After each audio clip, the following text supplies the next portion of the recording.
You leave the forest and enter into a meadow. In the middle of the meadow are two deer. They're laying in the shade of a large oak tree. This is the description of a scene that your players might encounter one day. It's simple, it's straightforward, it tells the players where they've come from, where they're going, and what they see. You might have used such descriptions in your own game before, but there's a problem with it. It's boring. That scene description is just a bunch of dry statements, one after the other. For all the words in there, it doesn't really tell much about the imaginary world that the players find themselves in. So today, I'm going to show you how to craft compelling descriptions that capture and tantalize the imaginations and the senses of everyone at your gaming table. Hello and welcome back to Lunch Break Heroes. If you aren't a subscriber, go ahead and click that big red button down there before we get on with the video. Now, if you've ever read an adventure module, you're familiar with the concept of boxed text. It's descriptive text put there by the module's author so that you can read it aloud to describe an area, character, or an event. It helps get everyone at the table on the same page in terms of what the scene looks like, who's in it, and what's going on.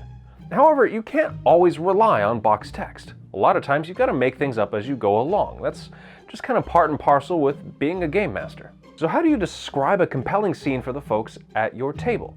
How do you project images that are inside your head out into the world and convey as much detail as possible without droning on for hours and hours? The answer is simple: sensory imagery.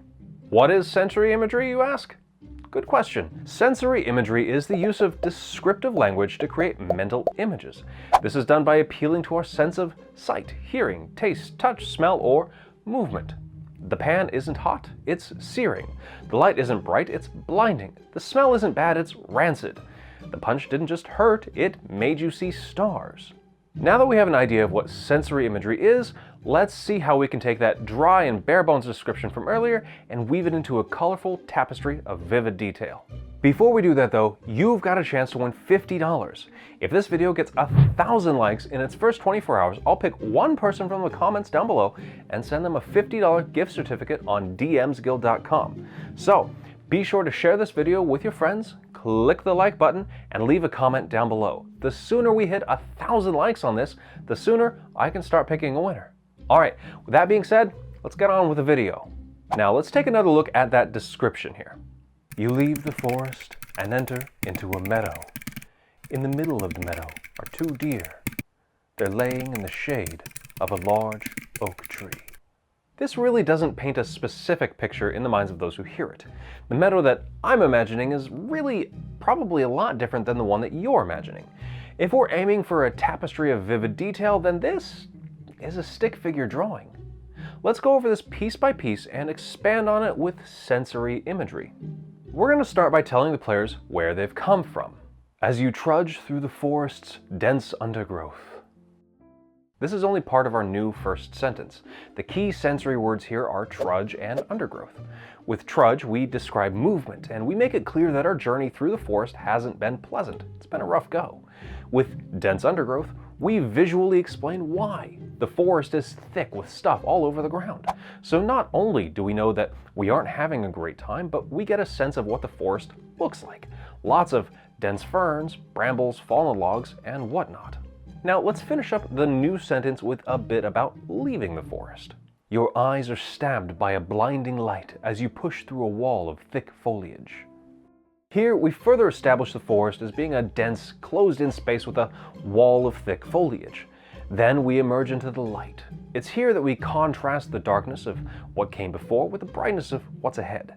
Everyone's experienced that pain in your eyes adjusting to the bright sunlight after leaving a dark room, so we've got a sensory feeling that everyone can relate to. Next, we tell the players where they're arriving. Moments later, your eyes adjust and you see a lush meadow stretch out before you in full and fragrant bloom. After your time spent in the shadow of the trees, the kaleidoscope of flowers and the buzzing of the bees dancing between them is dazzling. So now we have a lush meadow that's full and fragrant, which adds both sight and smell sensory detail to the scene. We also use a comparison to describe the flowers. If you've ever played with a kaleidoscope, you have an idea of the explosion of color within the meadow. The meadow also now stretches out, giving us a sense of size and depth. We also added in some detail about bees buzzing about, so not only do we know what the meadow looks and smells like, we also know what it sounds like. As an added bonus, we've added some personification to the bees by saying that they're dancing. Bees don't actually dance, but that gives us an idea of their back and forth movements. Next, let's move on to those deer and their shade tree. Standing in the middle of the meadow, on a small hill, is an ancient oak tree. Its thick canopy provides shade to a pair of white-tailed deer who rest peacefully, protected from the midday sun. Here, we've shifted the initial focus from the deer to the oak tree. This is because it takes up a larger space in our mental picture frame. We also further describe the meadow, which now has a small hill in the middle of it, on which our oak now stands.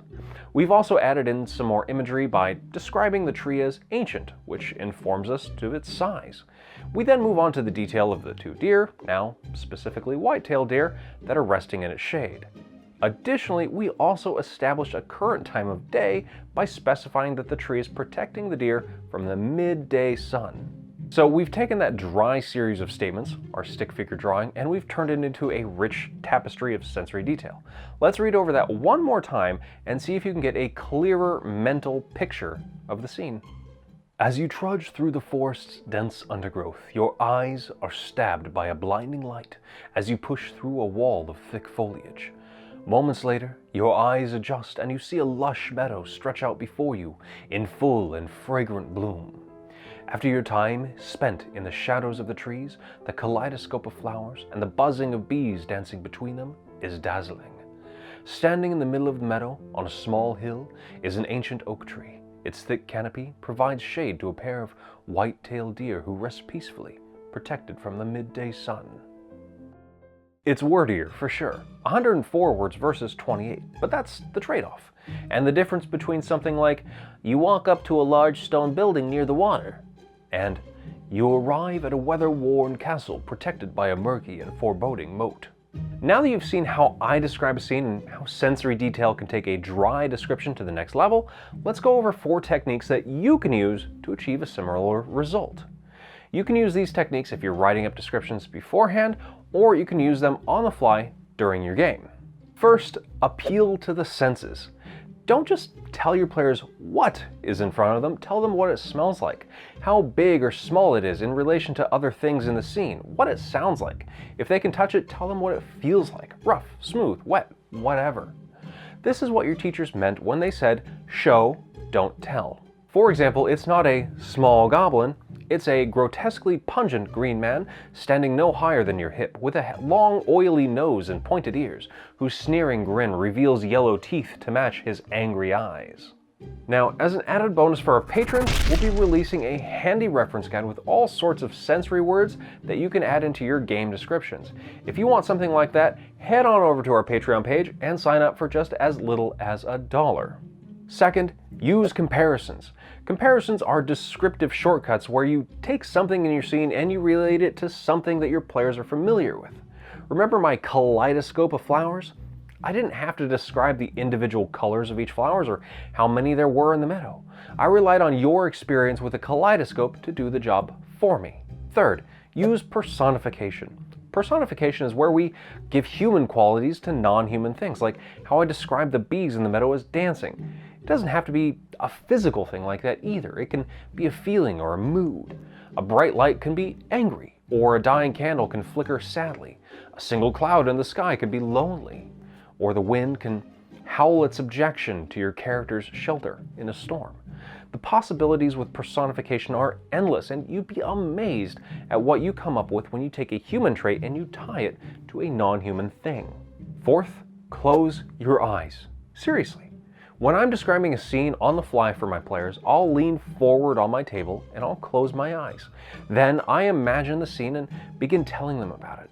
It's like there's a movie that only I can see, and I want them to know what's going on. Not only in a dry and factual way, but on an emotional and sensory level as well. By closing your eyes, you can shut out the visual world around you and just focus on the imaginary world between your ears. All of these techniques come from creative writing. You've likely heard all of them before in school, or you've read about them in books. The key here is practice.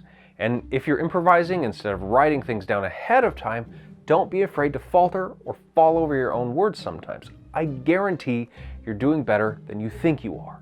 It's totally okay. Oh, and the other key is reading. Lots of it. And not just passive, I'm gonna read this and forget about it in 5 minutes reading either. I mean active reading with questions like, how did the author make that sound so good? Why did I feel like that? What sorts of senses did they appeal to here and how?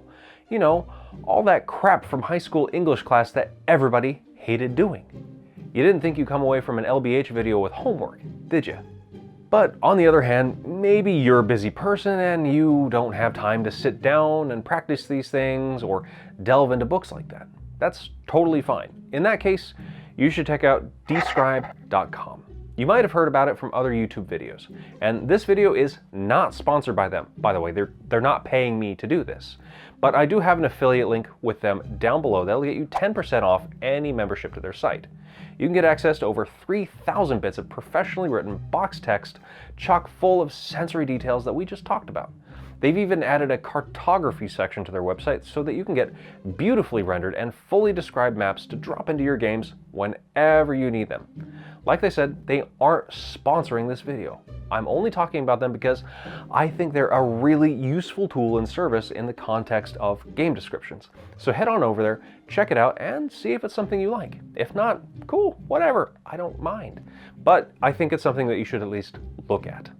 Now that you know all about sensory imagery and how to add it into your game, I want to hear from you about how you've changed your game, how you've changed your descriptions, and what effect it has had on your game and your players. Shoot me a line down in the comments below. I want to hear all about it. Remember, you can win $50 by getting this video to 1,000 likes in its first 24 hours by clicking the like button, of course, and leaving a comment down below. So share, like, and don't forget to subscribe, and I'll see you next time.